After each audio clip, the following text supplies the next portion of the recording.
Profeta Sofonias, capítulo 2, do verso 1 a 3.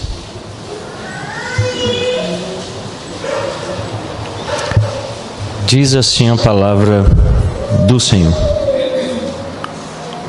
Concentra-te e examina-te, ó nação que não tens pudor, antes que saia o decreto, pois o dia se vai como a palha. Antes que venha sobre ti o furor da ira do Senhor. Sim, antes que venha sobre ti o dia da ira do Senhor. Buscai o Senhor, vós todos os mansos da terra, que cumpris o seu juízo. Buscai a justiça, buscai a mansidão. Porventura, lograreis esconder-vos no dia da ira do Senhor? Oremos. Pai, agora que tomamos a Santa Palavra, a tomamos na certeza de que ela, quando lida com fé, de fato nos fala ao coração, pois é a Santa Palavra do Senhor. Rogamos então, ó Pai, que o Teu Espírito nos dê capacidade de entendermos as verdades espirituais registradas neste livro santo, para a nossa instrução, da Tua Igreja. É o que oramos em nome de Jesus. Amém. Meus irmãos, nós estamos avançando nessa série de sermões no livro do profeta Sofonias. Chegamos hoje aqui ao capítulo 2. À noite nós vamos dar início aí à comemoração dos 500 anos da Reforma Protestante. Estamos a 58 dias de comemorarmos esta data. O faremos durante todo o mês de setembro, o mês de outubro e o mês de novembro. Hoje à noite o sermão do Evangelho de Lucas, ainda o capítulo 4, com o tema da sola Escritura. Deus, pela sua graça, há de nos permitir que neste período desses 3 meses possamos nos aprofundar naquelas que são as mais conhecidas doutrinas da Reforma Protestante. Às terças-feiras nós vamos ter um breve intervalo nos nossos estudos bíblicos para estudarmos os pré-reformadores e conhecermos a vida destes homens, alternando com o estudo de algumas doutrinas que são provenientes da Reforma Protestante, mas que foram um pouco esquecidas, ou até muito esquecidas, na igreja dos nossos dias. Deus nos permitiu essa semana, de quarta-feira até ontem, estarmos lá na Universidade Presbiteriana Mackenzie, na comemoração dos 500 anos. Tivemos ali a oportunidade de ouvirmos homens de Deus falando acerca deste assunto, e foi de fato abençoador estarmos ali.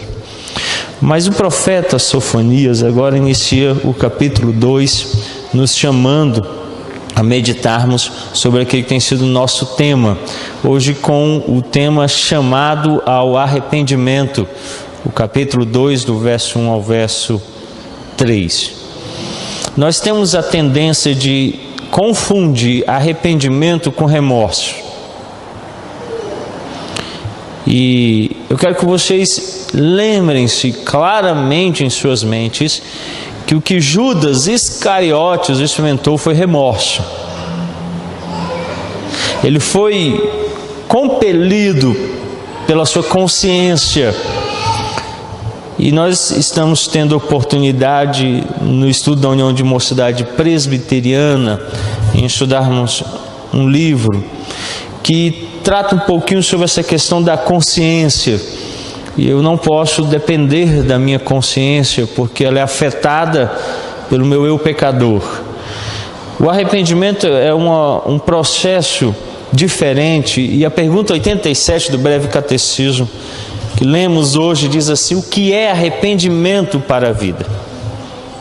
Resposta: arrependimento para a vida é uma graça salvadora pela qual o pecador tendo um verdadeiro sentimento do seu pecado e percepção da misericórdia de Deus em Cristo, se enche de tristeza e de horror pelos seus pecados, abandona-os, volta para Deus inteiramente resolvido a prestar-lhe nova obediência.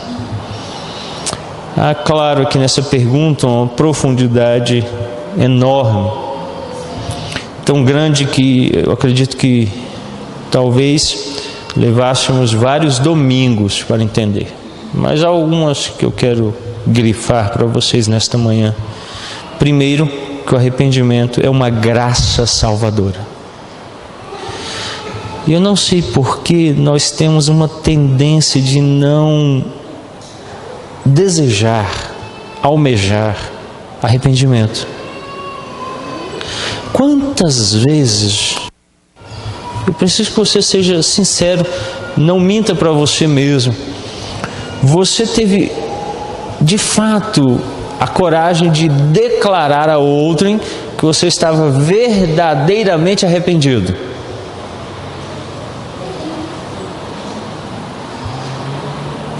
Nós não gostamos disso.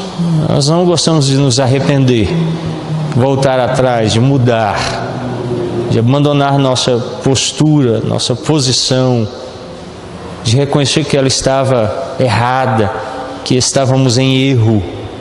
Não somos desejosos disso.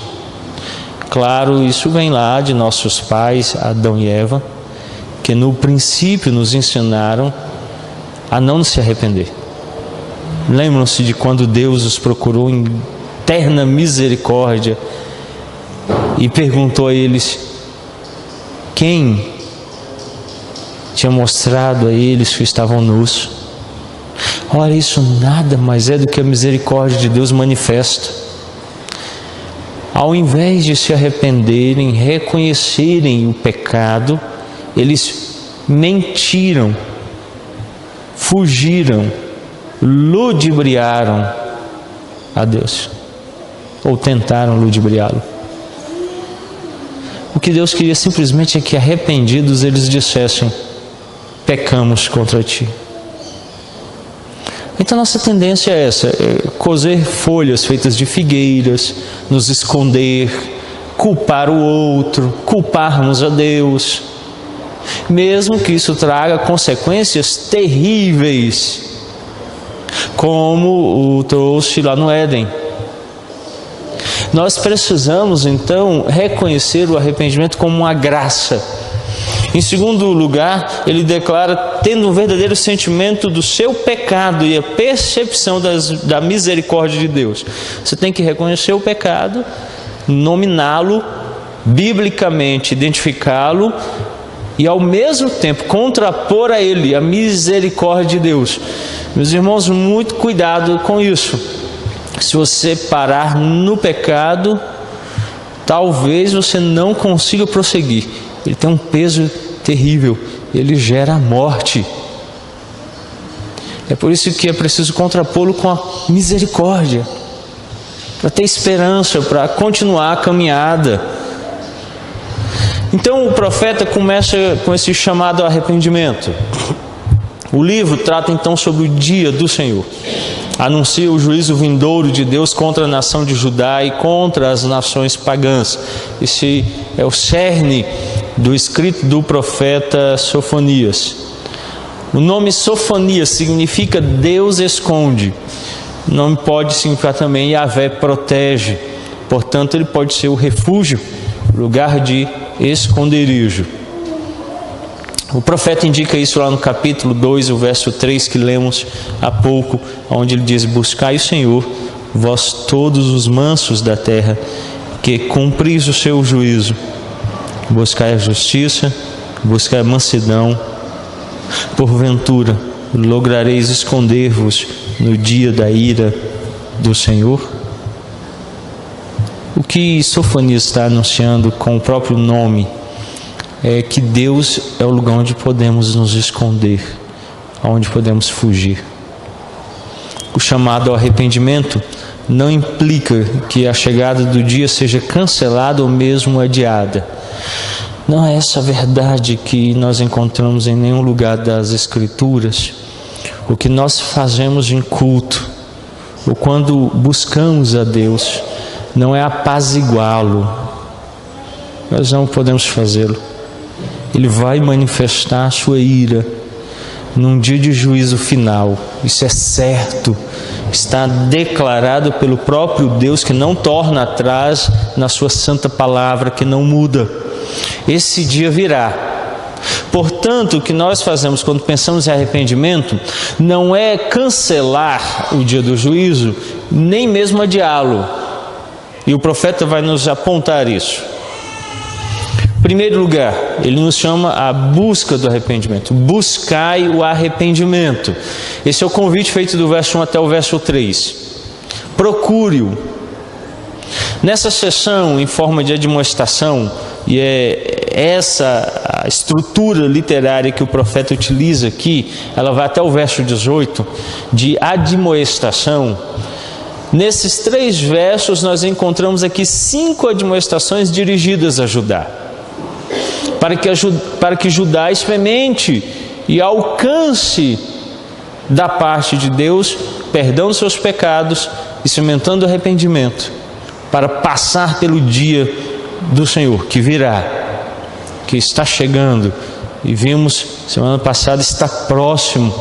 O profeta gritou: atenção, vem o dia do Senhor. Ele está chegando.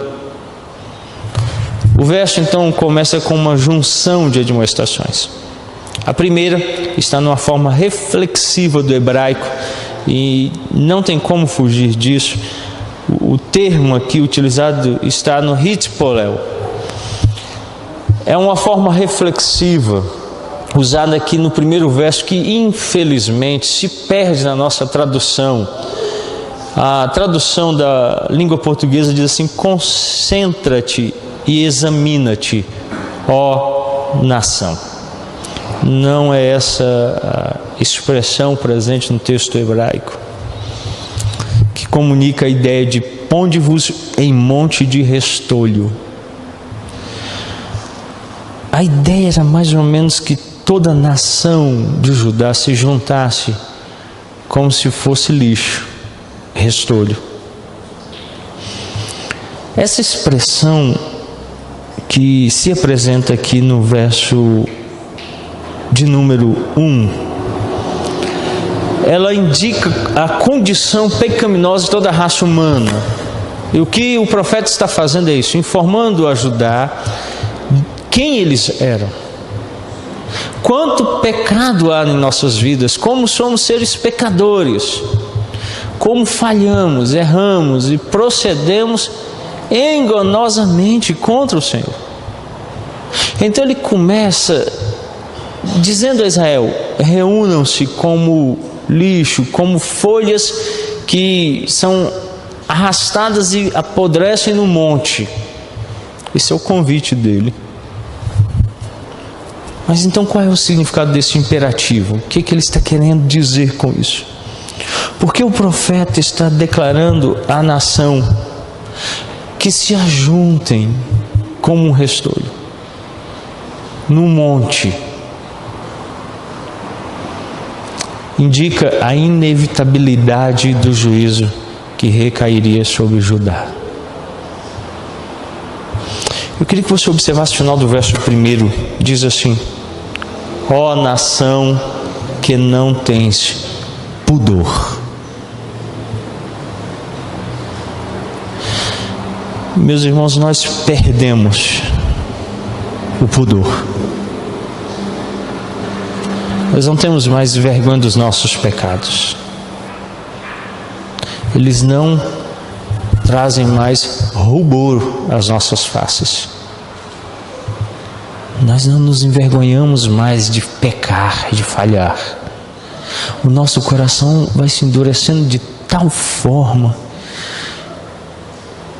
que talvez a mensagem de Sofonias pareça não dizer respeito a nós. E ele diz assim: monte de entulhos, restolho. se amontoem. Porque nós pensamos que não temos. Nós achamos que não temos pecado contra Deus, que não temos pecado contra o nosso próximo. Nós pensamos que vivemos desprovidos de culpa, como se fôssemos santos, como santo, santo, santo é o nosso Deus. Ora, o próprio profeta Isaías, quando esteve à presença de Deus, mesmo em uma teofania, de imediato caiu de joelhos e gritou em alta voz. O texto hebraico diz que ele gritou exclamando: ai de mim, perecerei. Isaías tinha por certo que morreria. Qual o motivo da sua morte? Ele faz uma confissão. Ele é pecador, pertence a um povo pecador. Deus é santo, santo, santo é o Senhor que se assenta no seu alto e sublime trono. Nós perdemos a ideia do trono de Deus, da sua santidade, da sublimidade dele, da majestade, da santidade de Deus. É por isso que muitas vezes nós nos igualamos a ele e pensamos que em nós possa ser encontrado alguma luz, bondade alguma. Daí de novo então o profeta nos lembra que as nossas melhores obras, aquilo que você tem de melhor, não passam de trapos de imundícia à presença de Deus. Portanto, ele começa dizendo: reúnam-se, vocês que são lixo,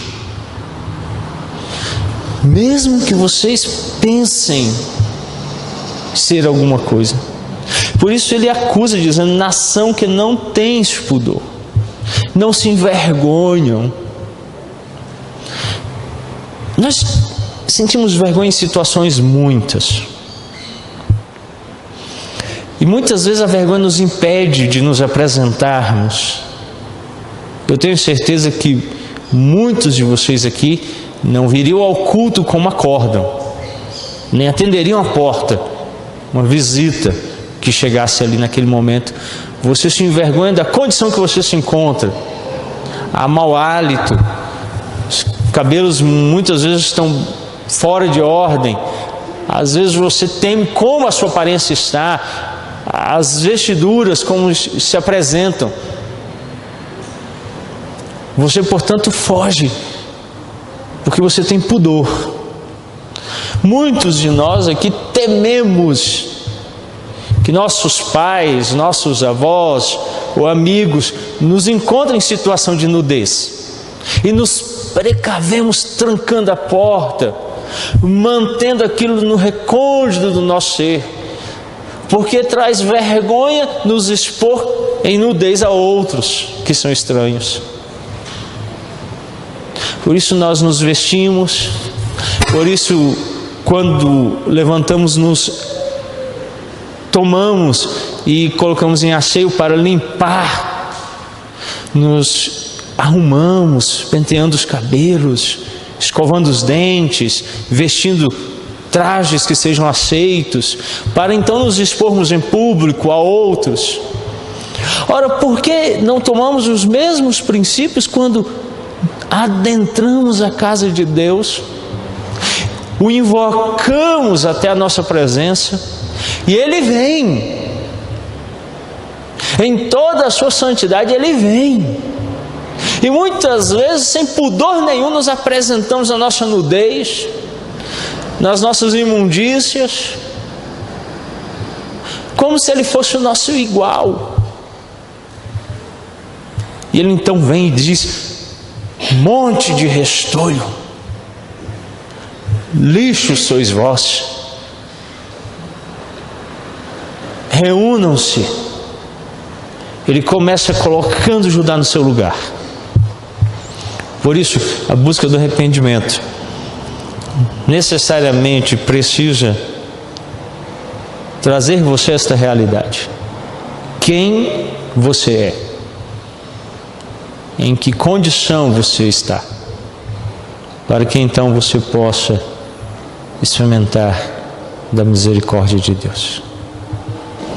Essa admoestação visualiza aqui o tênue talvez de proteção. Talvez haja proteção para pecadores como nós. Mas a ira de Deus, que é santa, há de nos alcançar. Não se esqueça disso. Então, quando você se aproxima da presença de Deus, você deve vir nesse sentimento de que nada pode livrar você, a não ser o próprio Deus. E é por isso que Ele mesmo se encarnou em Cristo, o justo Filho de Deus, o justo, o único justo. Eu não tenho nada em mim, nem posso de mim prover nada que me salve da ira de Deus. Pelo contrário, toda vez que eu tento apresentar a Deus alguma coisa, são folhas de figueira que não cobrem a minha nudez. São desculpas que não enganam a Deus. Só Ele.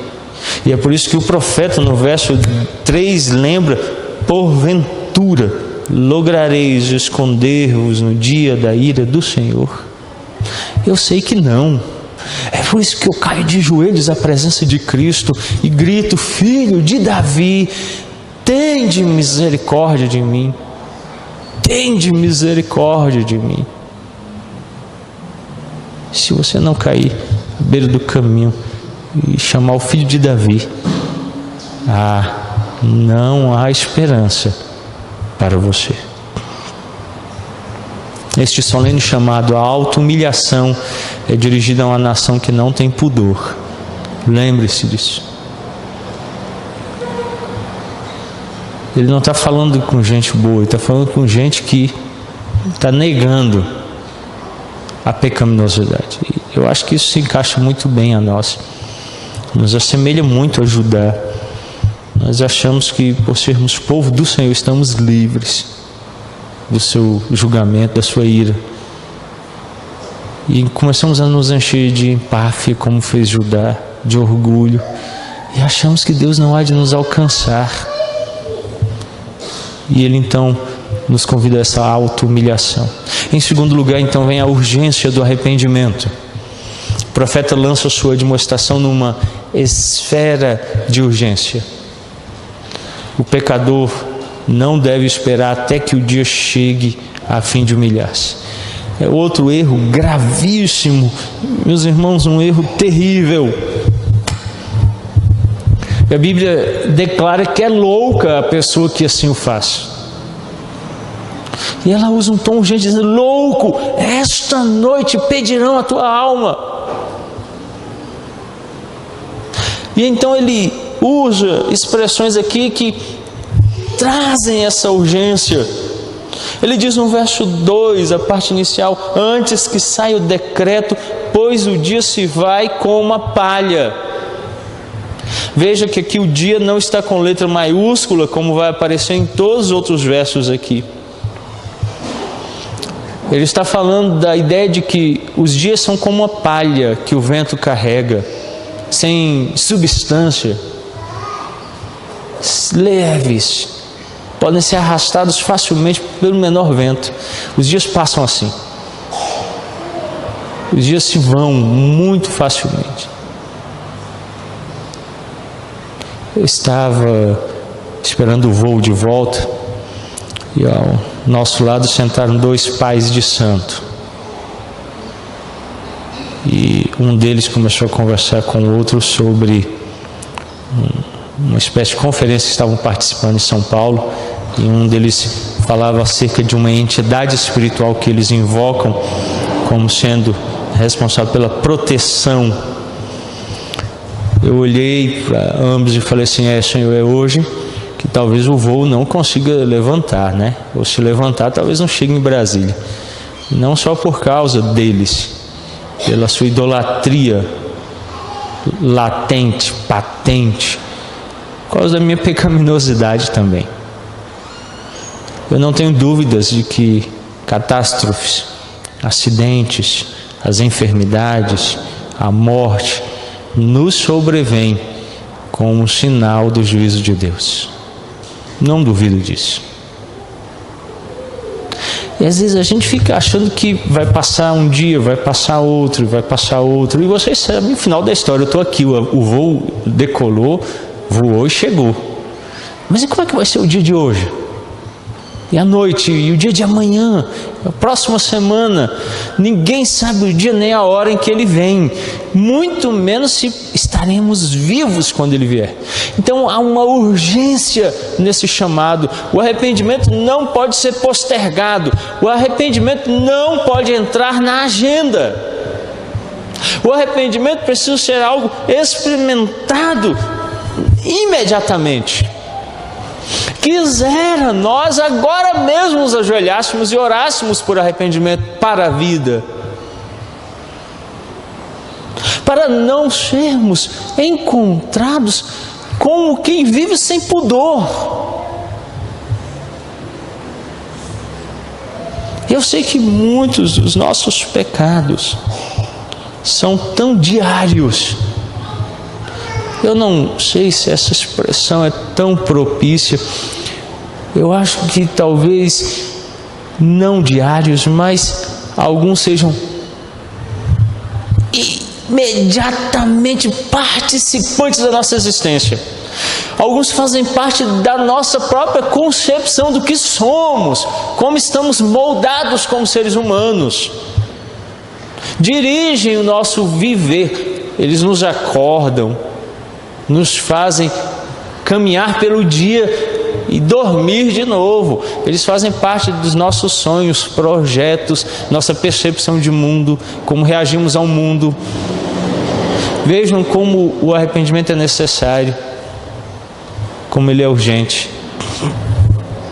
O pecador, então, não deve esperar até que o dia chegue a fim de humilhar-se. Ele deve fazê-lo imediatamente. Pelo uso tríplice do termo temporal antes, Sofonias enfatiza a urgência de sua admoestação. Ele faz aí no verso 2: antes que saia o decreto, pois o dia se vai como a palha. Antes que venha sobre ti o furor da ira do Senhor. Sim, antes que venha sobre ti o dia da ira do Senhor. 3 vezes ele usa a expressão antes, e ela de fato nos traz essa urgência temporal. Antes daquele dia, depois dele não tem mais o que fazer. Tem que ser antes, tem que ser agora, hoje, nesta manhã, neste momento, para que não venha aquele dia que ele por 2 vezes diz no final do verso: furor da ira do Senhor. E ele repete: o dia da ira do Senhor. Este dia vem. Nossos dias são como palha. E quando esse dia vier, e ele vem muito rápido, queira Deus dar a você de sua graça, que você tenha experimentado o verdadeiro arrependimento para a vida. Uma ênfase mais forte sobre o tempo disponível para o arrependimento ocorre na frase: o dia se vai como a palha. 3 vezes ele usa a expressão antes, mas ele reforça isso, ele dá ênfase nisso quando ele diz que o dia, o nosso dia, em contraposição com o dia da ira, o dia do furor, é como palha. Ora, se aquele dia dura, se aquele dia é terrível, se aquele dia permanecerá, os nossos dias passam, os nossos dias acabam, não tem valor, a palha não possui valor, quando o fogo vem ela se consome por completa, não resiste, não perdura, o vento é avassalador contra ela. Assim são os nossos dias. Se você acha que tem alguma firmeza nos seus dias, não há. Não existe. E vem o dia da ira do Senhor. O que nos leva ao terceiro e último ponto. Deus salva o arrependido. Deus salva o arrependido. O único refúgio adequado contra a ira abrasadora do Senhor só se pode encontrar no próprio Senhor. Você não encontrará refúgio em outro lugar. Portanto, eles devem buscar o Senhor. Essa é a mensagem de Sofonias. Ele o diz claramente nesse trecho. Por 3 vezes o profeta admoesta o povo a buscar. 3 vezes no seu escrito, Sofonias declara: busque a Deus. Você tem vivido para quê? Como é que é dirigida a sua vida? Quando você acorda, no que você pensa? O que motiva você a viver o dia? E por que você deita com esperança do outro dia? É aí que se encontra aquilo que você tem buscado. É aí que se encontra aquilo que você tem corrido atrás. Se você levanta e se lembra de Deus, se você passa o seu dia lembrando-se dele, vivendo para ele, e ao deitar-se você deita na segurança dele, você tem buscado a Deus. O juízo foi declarado por causa do fracasso em buscar o Senhor. Olha o capítulo 1, verso 6. Os que deixam de seguir ao Senhor e os que não buscam o Senhor, nem perguntam por Ele. A sua falta de interesse por Deus é um sintoma claro de que vem o dia da ira dele sobre você. Então você vai fazer um exercício. Eu estou passando dever de casa literalmente. Vai pegar uma folha de papel e vai colocar lá. Eu quero que você coloque a data. Você vai fazer isso retroagindo até segunda-feira da semana passada. Se você fosse em sábado, dia 2, sexta-feira, dia 1, e aí você vai listando. Ao listar, você vai escrever. Eu quero que você escreva. Você vai pôr com letras garrafais. Como pela manhã, à tarde e à noite, naquele dia, você buscou a Deus. Em cada um dos 3 períodos. Tem que ser algo palpável. Você não vai colocar assim: eu tive um tênue pensamento sobre o nome Jesus. Isso não vale. Eu quero algo que diga assim, que você buscou Ele.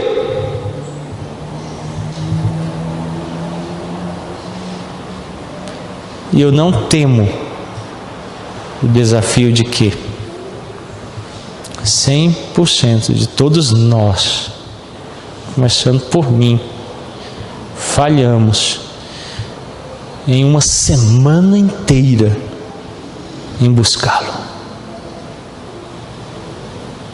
Falhamos.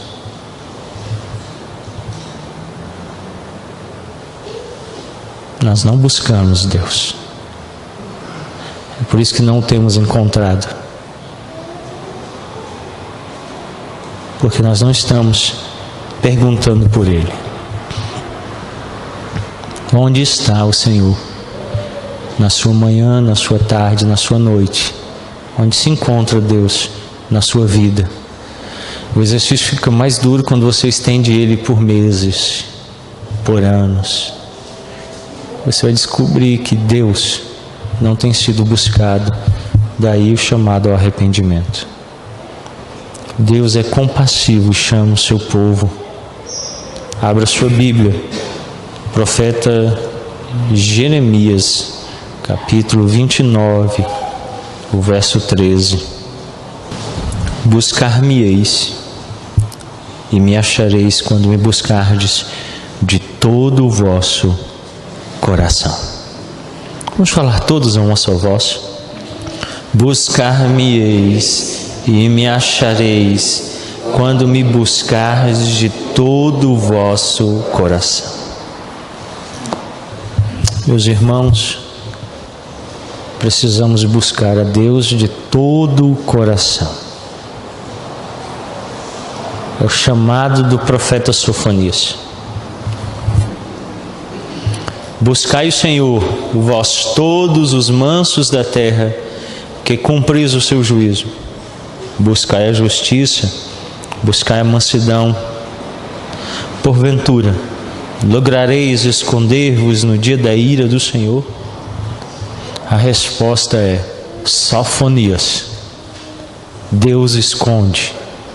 Escondam-se nele.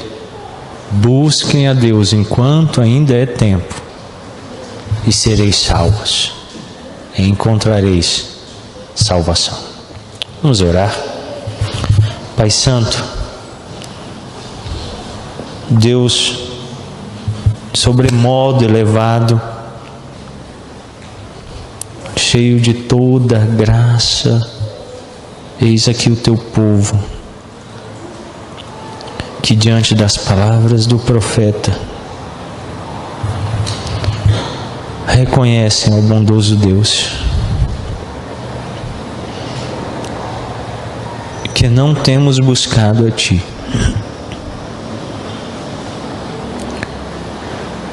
E essa falta de busca ao Senhor tem provocado em nós um endurecimento tal dos nossos corações, que não há pudor em nós, mesmo sendo restolho, lixo.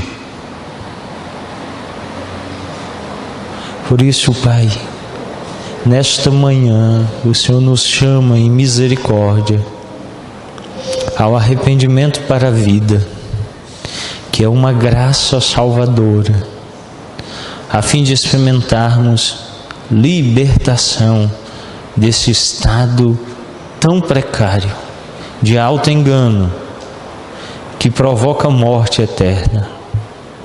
Dar-nos, ó bondoso Deus, nos escondermos em Ti, nosso refúgio e segurança, nosso Senhor e Salvador, para no dia do juízo termos lugar seguro, nós pecadores, para nos escondermos da Tua ira. Esse é o chamado do profeta ao povo de Deus. É o que oramos em nome de Cristo Jesus. Amém.